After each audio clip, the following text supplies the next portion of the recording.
Kalau punya kelapa parut di rumah, wajib banget cobain resep kue lebaran satu ini. Bikinnya sangat gampang, rasanya enak, bahan yang digunakan juga ekonomis. Langkah pertama, kita siapkan 100 gram kelapa parut. Ini sudah dikupas, bagian kulit hitam-hitamnya sudah kita buang. Yang saya pakai ini kelapa parut yang sudah tua. Selanjutnya kelapanya bisa langsung kita sangrai dulu menggunakan api kecil dan harus sering-sering kita aduk. Tujuan kelapa parutnya ini kita sangrai supaya nanti hasil kuenya lebih renyah dan juga bisa lebih awet. Jadi kelapa parutnya ini tidak terlalu lama ya kita menyangrainya, cukup sampai kadar airnya berkurang. Jadi kelapa parutnya cukup sampai seperti ini saja, tidak perlu sampai warnanya kecoklatan. Ini sudah kering dan juga kadar airnya sudah hilang. Selanjutnya kelapanya bisa kita sisihkan dulu. Lanjut kita siapkan wadah, kemudian masukkan margarin sebanyak 50 gram. Beri sekitar 50 gram gula pasir atau bisa juga pakai gula halus. Lalu masukkan 30 gram santan kental instan atau pakai setengah bungkus. Untuk santannya boleh juga ya pakai santan segar atau santan perasan sendiri. Lanjut pecahkan 1 butir telur, saya pakai ukuran besar ya telurnya. Kemudian kita masukkan vanili bubuk ya, boleh juga pakai yang cair, saya pakai 1/4 sendok teh. Supaya lebih gurih tambahkan garam, saya pakai sekitar 1/4 sendok teh.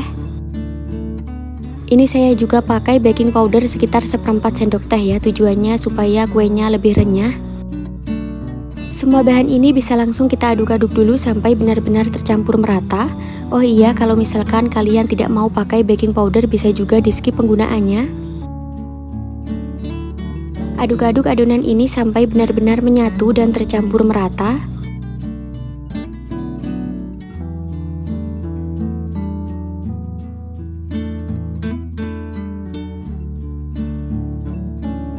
Kalau misalkan adonannya sudah benar-benar tercampur merata seperti ini, kemudian kita masukkan kelapa parut yang sebelumnya sudah kita sangrai tadi. Jadi ini kelapa parutnya sudah dingin ya. Kalau mau nanti hasil adonannya tidak terlalu berserat, untuk kelapanya ini boleh dicoper dulu sampai lumayan halus. Kelapa sudah masuk, selanjutnya bisa kita aduk-aduk kembali sampai menyatu dan tercampur. Nah, kalau misalkan sudah tercampur, selanjutnya bisa kita masukkan tepung terigu. Ini tepung terigunya saya pakai sekitar 260 gram. Takaran tepung terigu bisa kurang bisa lebih menyesuaikan tingkat kelembekan pada adonan. Takaran tepung terigu sekitar 250 sampai 260 gram. Nah, ini untuk sisa tepungnya kita masukkan semuanya. Kemudian aduk-aduk kembali. Kalau misalkan mau lebih cepat boleh juga langsung diuleni menggunakan tangan.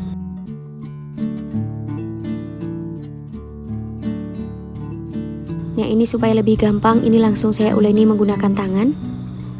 Jadi kita uleni adonannya sampai menyatu dan menjadi adonan yang mudah dipulung. Kalau misalkan adonan ini masih terlalu keras, boleh ditambahkan sedikit santan.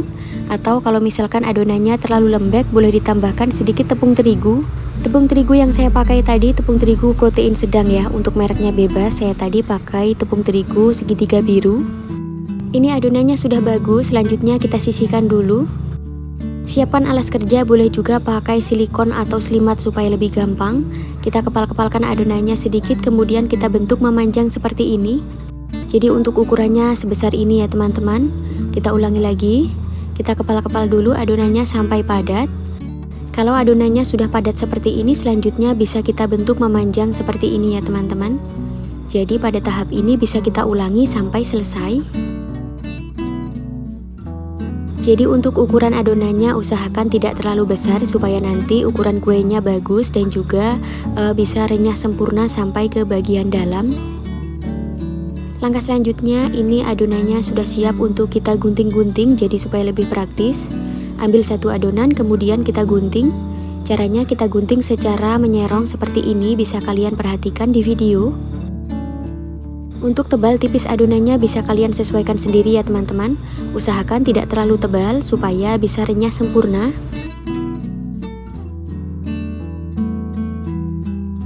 Jadi cara bikin kue ini sangat praktis dan juga gampang karena kita tidak perlu membentuk satu persatu, cukup kita gunting-gunting saja seperti ini.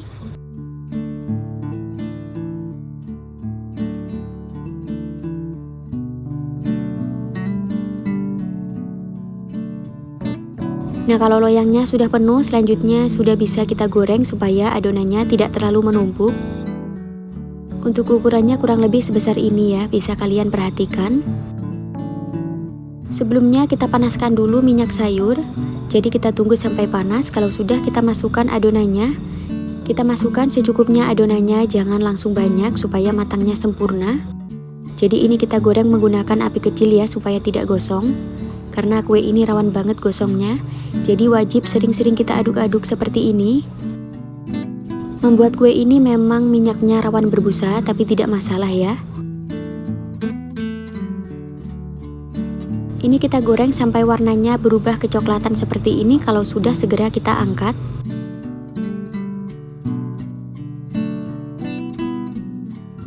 Selanjutnya kuenya bisa kita tiriskan dulu. Pindahkan kuenya ke dalam nampan seperti ini supaya cepat dingin.